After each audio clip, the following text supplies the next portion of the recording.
Hi everybody, and welcome to Plastic Models by a Regular Dude and my November 1st update. I'm actually getting it done on time this month.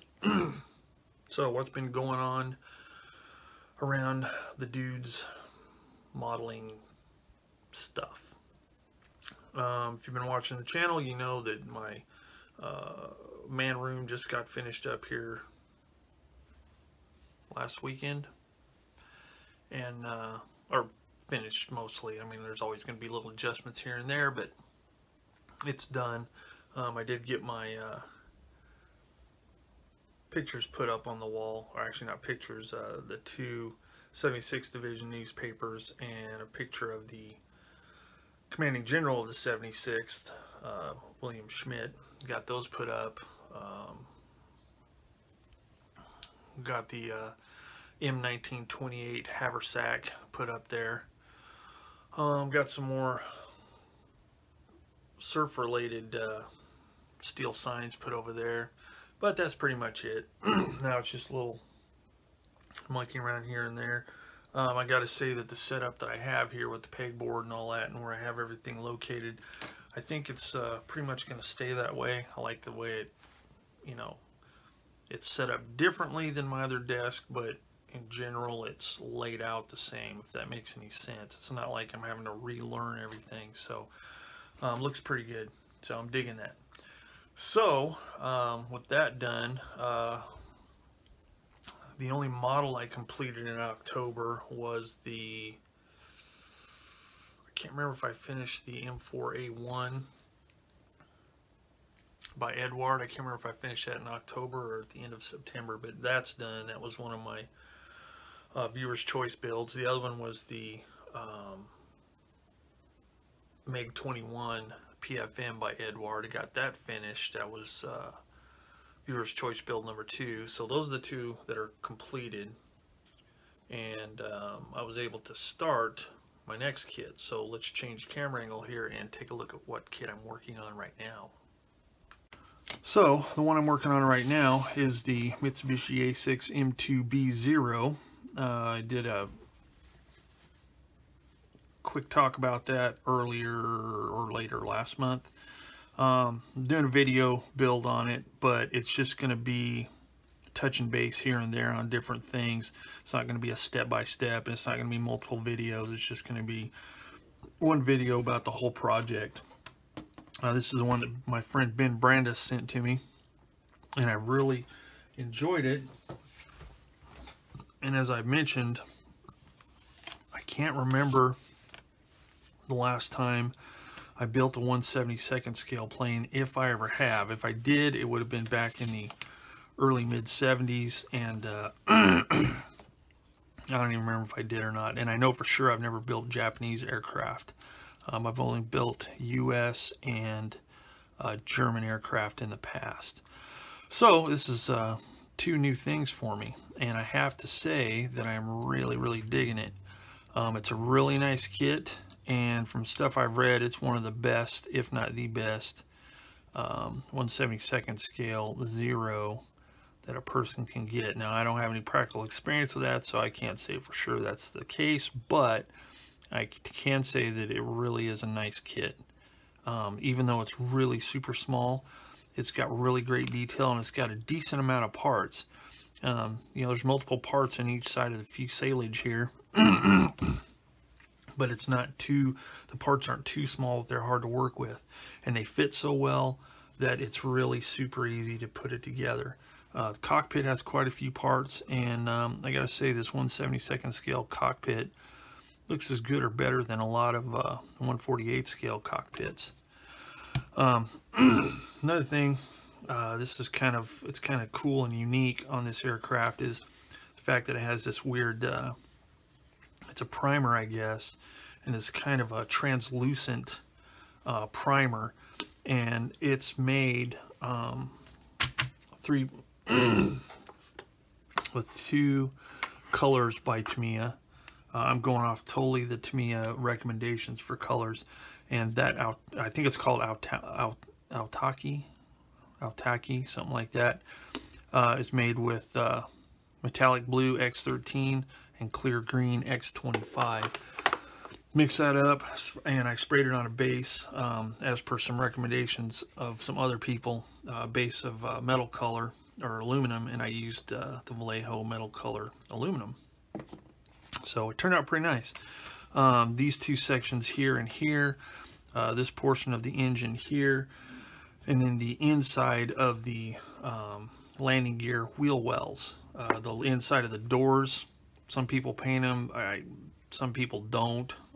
It's Japanese aircraft colors are a minefield, so I'm just going completely off of Tamiya's recommendations. But anyway, that's the kit.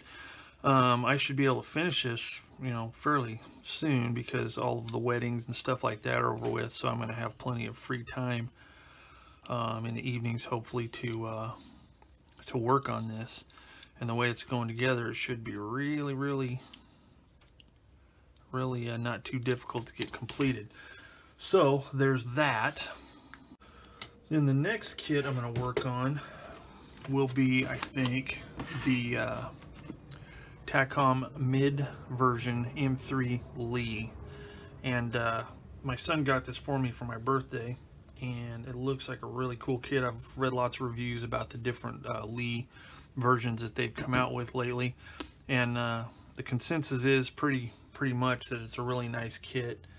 Apparently some things to watch for are gluing all the separate hull panels together. Just take time, take my time and make sure everything's lined up and it fits good so there's no gaps. And then one of the other obstacles that a lot of people seem to have trouble with are the tracks. They're link tracks. So, you know, there's long sections and then parts that go around the wheels as separate links. And some have found that they've come up just a little bit short on the tracks. Whenever you're putting the final part together, it's like a half a link too short or something like that, and there's no adjustment in the idler like Tamiya supplies on their, well, Tamiya, Asuka, Tasca, Asuka, whatever you want to call it, they have adjustment on the rear idler just like the real vehicle, so you can put your tracks on and then adjust the idler so you get the proper tension and or no gaps in the tracks if you're using individual link tracks. So that's something I'm really gonna, when I video this, it's not gonna be a step-by-step or anything. I'll just kind of, it'll be multi-part probably, but it's mainly gonna be talking about, you know, how it's going together and things to watch for, and how I'm going to handle the tracks to make sure that they fit properly. So that'll be coming up after the Zero, unless something else, you know, comes up or something happens where I change my mind, but this should be the next one. And then at some point in the coming winter, I'll be doing this kit here, and if it looks familiar, it's because I did one last year as one of my beginners series videos. But the reason I'm doing another one is this: when I built the this one here in the Revell boxing, I got it at a local store, and I did it as my kind of you know, how to build aircraft beginner series. And I use this one because there was some, I knew there was going to be some basic things to correct, like gaps and seams and stuff like that, and I want to demonstrate that, as well as the camouflage colors, painting the camouflage colors. So I built the kit up, and I lost the front gear strut. So what I did, so I got online and I found an original white box version of the monogram boxing of this same kit. And so I bought it because it was really inexpensive just for that gear strut, so I could finish that project. And then I took the rest of the monogram kit and put it in this box here, and figured I would do a gear up version of this kit, and also make it an exercise in removing raised panel lines and then engraving recessed panel lines. Something I've never done. I wanted to try, and that's what I'm going to do with this one. So it'll be gear up, and it will have a figure, and that's the main point why I am bringing this up. Is I put some feelers out, and Jim Decker, I'll put a link to his channel below in the description. He said he had a figure, and he sent it to me in the mail, and here he is. And it looks like he's going to fit in this cockpit tub perfectly. So there he is, and then here's his arms. So I'll do a gear up, and I'll hang it on the ceiling or stick it on the wall or something. But it'll be fun to build something like that for a change, and it'll be fun, I think, to attempt to do recessed panel lines. So I'll be kind of doing a tutorial and stumble through it and show you how I'm going to do it and demonstrate it. Now here's something else I want to discuss. I've heard oftentimes that kits or figures can be out of scale, and Monogram seems to be one of them that has a problem with that. And these are supposed to be 1/48 scale figures, and I haven't measured them out, so I don't know. But this is also a 1/48 scale figure. And you can see there's quite a bit of difference in the skull size and in the arm size. I mean, there's quite a bit of difference there.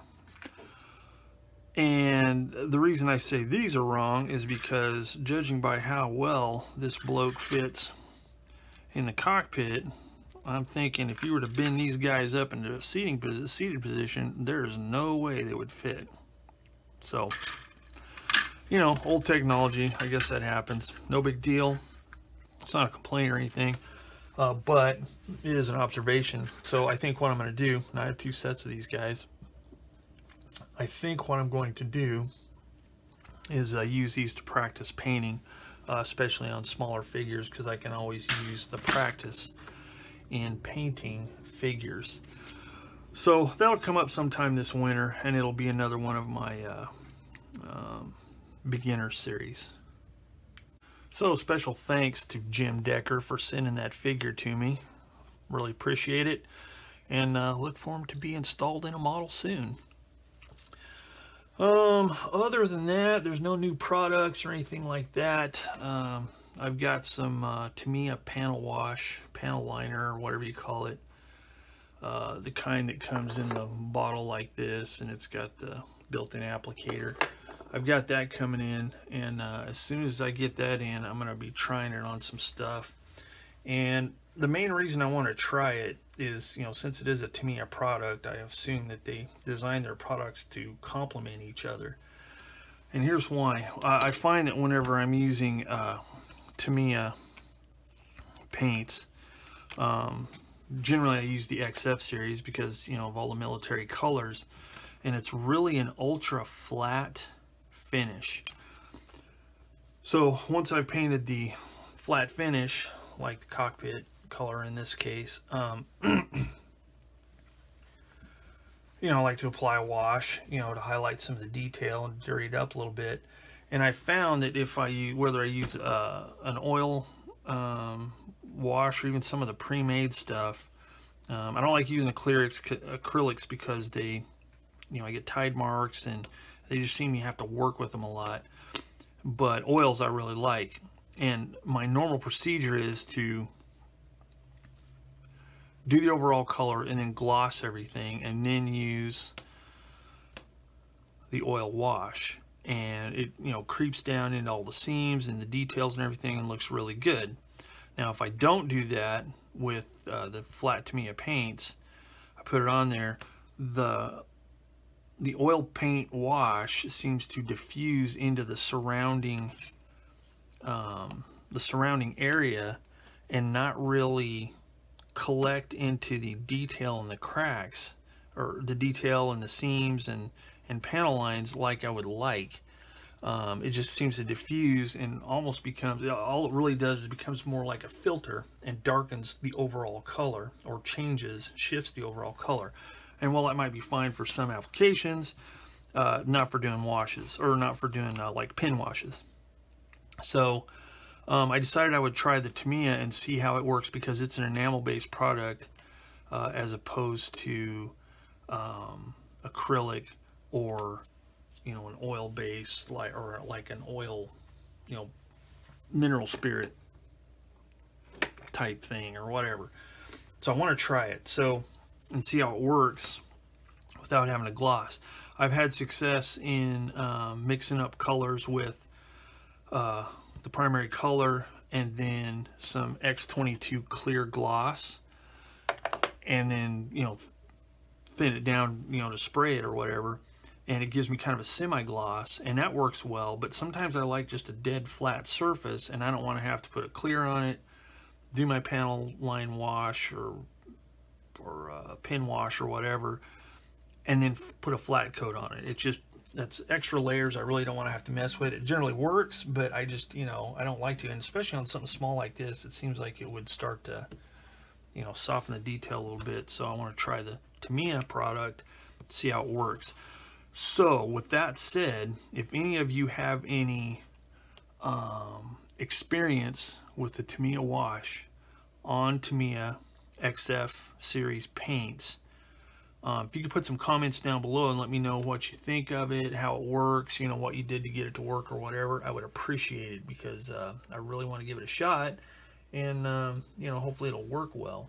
If not, I'll just use it on tanks and other kinds of stuff like that, where it doesn't matter as much. But it'd be nice to get it to work the way I want, and I'm just kind of curious how it works for everybody else. So that's it. That's the update for the beginning of November.